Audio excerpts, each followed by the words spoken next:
राधे राधे दोस्तों, आज मैं जब अर्जुन ने कुरुक्षेत्र में श्री कृष्ण का विराट रूप देखा तब संसार स्तब्ध रह गया। लेकिन क्या आप जानते हैं, अर्जुन अकेले नहीं थे, कुछ और भी भाग्यशाली थे जिनके समक्ष स्वयं नारायण ने अपना विराट रूप प्रकट किया।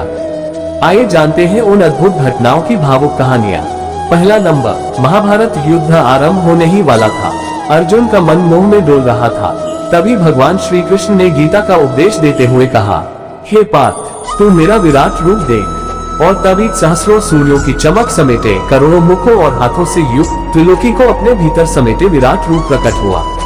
ये था संसार का पहला साक्षात दर्शन श्री कृष्ण के विराट स्वरूप का। दूसरा नंबर, जब अर्जुन ये सब देख रहे थे तो धृतराष्ट्र के मंत्री संजय भी दिव्य दृष्टि से सब देख रहे थे। भगवान व्यास ने उन्हें ये दृष्टि दी थी। संजय, जो जन्म से अंधे नहीं थे लेकिन तब दृष्टिहीन थे, वो भी कुरुक्षेत्र की हर घटना देख रहे थे। और जब विराट रूप प्रकट हुआ तो उन्होंने भी वही देखा। संजय ने धृतराष्ट्र से कहा, महाराज, यदि आप भी ये रूप देख लेते तो आप भी संन्यास धारण कर लेते। तीसरा नंबर, जब कृष्ण बालक थे और माखन चुराते थे, एक दिन माता यशोदा ने उन्हें डांटा और कहा, मुंह खोलो। जैसे ही कृष्ण ने अपना छोटा सा मुख खोला, यशोदा जी ने उसमें पूरा ब्रह्मांड देखा, गोल गोल घूमते ग्रह, आकाशगंगा, ऋषि मुनि और यहाँ तक कि खुद को भी कृष्ण के मुख में देख लिया। ये था विराट रूप का अद्भुत बालरूप। चौथा नंबर, एक बार जब कृष्ण पांडवों की ओर से शांति दूत बनकर हस्तिनापुर गए तो उन्होंने दुर्योधन से कहा, युद्ध मत करो, अधर्म छोड़ दो। पर दुर्योधन ने कहा, मैं कृष्ण को बंदी बना लूंगा। तभी श्री कृष्ण ने सभा में अपना विराट रूप प्रकट किया। उनका रूप इतना प्रचंड था कि भीष्म, द्रोण, कृपाचार्य सबने आंखें झुका ली। लेकिन दुर्योधन की आंखें मोह और अहंकार से अंधी थीं। वो विराट रूप देखकर भी न पहचान सका। पांचवा नंबर, जब श्री कृष्ण ने मथुरा में कंस का वध किया, उससे पहले कंस ने कृष्ण को बुलवाया और बंदी बनाने की योजना बनाई।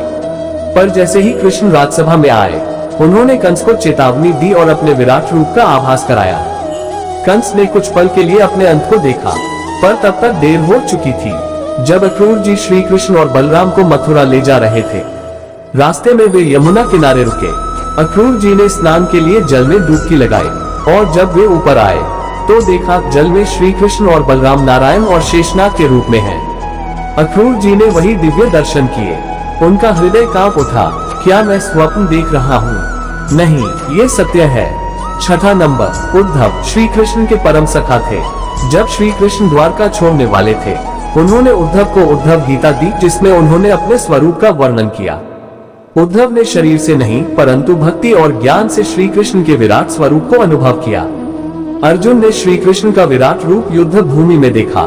माता यशोदा ने स्नेह से, संजय ने योगबल से, अक्रूर ने श्रद्धा से और उद्धव ने भक्ति से। परंतु जिसने अहंकार और द्वेष में देखा, जैसे दुर्योधन और कंस, वो रूप तो देख पाए पर सत्य को समझ नहीं पाए। विराट रूप केवल आंखों से नहीं, शुद्ध हृदय और भक्ति से देखा जाता है। अगर आपके हृदय में श्रद्धा है तो श्री कृष्ण आज भी अपने विराट रूप में आपके अंतर्मन में प्रकट हो सकते हैं। जय श्री कृष्ण।